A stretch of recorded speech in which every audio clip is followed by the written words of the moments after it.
Hi, welcome back to Read Aloud EDU. As always, thank you so much for reading with me.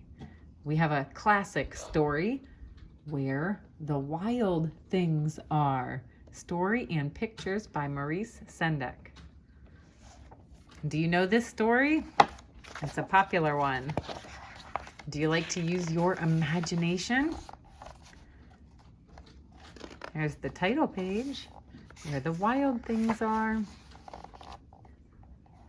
The night Max wore his wolf suit and made mischief of one kind. There's Max. And another. Oh, now he's chasing the dog. His mother called him Wild Thing. And Max said, "I'll eat you up." So he was sent to bed without eating anything. You can't talk to your mom like that, you wild thing. He's dressed up. He's going to use his imagination.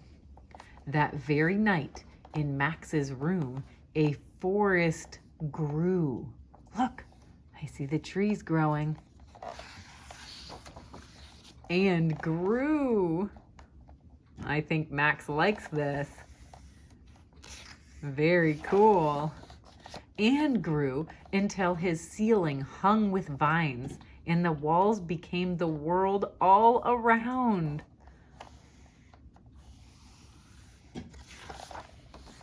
And an ocean tumbled by with a private boat for Max.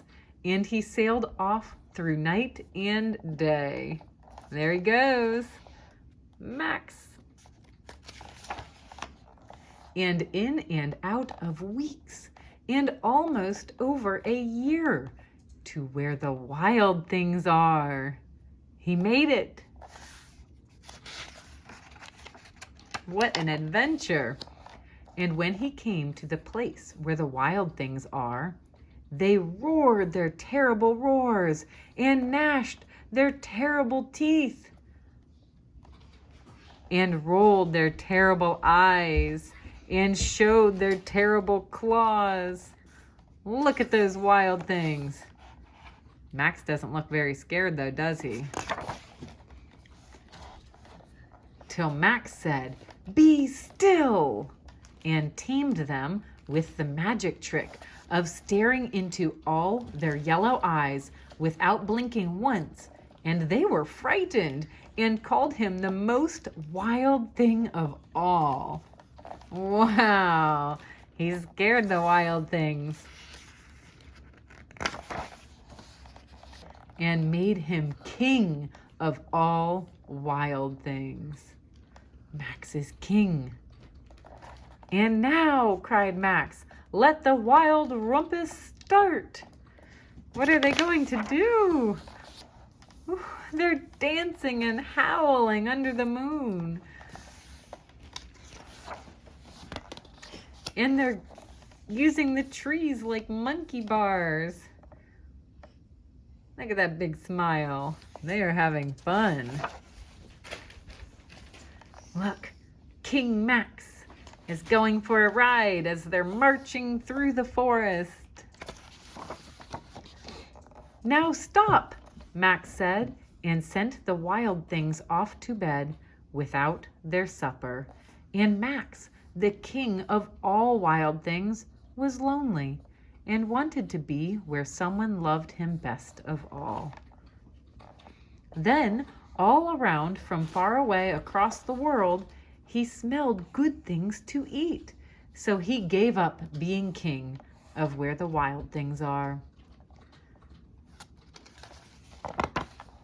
But the wild things cried, "Oh, please don't go. We'll eat you up. We love you so." And Max said, "No." The wild things roared their terrible roars and gnashed their terrible teeth and rolled their terrible eyes and showed their terrible claws. But Max stepped into his private boat and waved goodbye and sailed back over a year and in and out of weeks and through a day. He's on his way back. and into the night of his very own room, where he found his supper waiting for him. He's happy to be home. I think Max is all done being a wild thing. And it was still hot. Did you like that adventure? This is a really fun book. Thank you for reading. Don't forget to subscribe.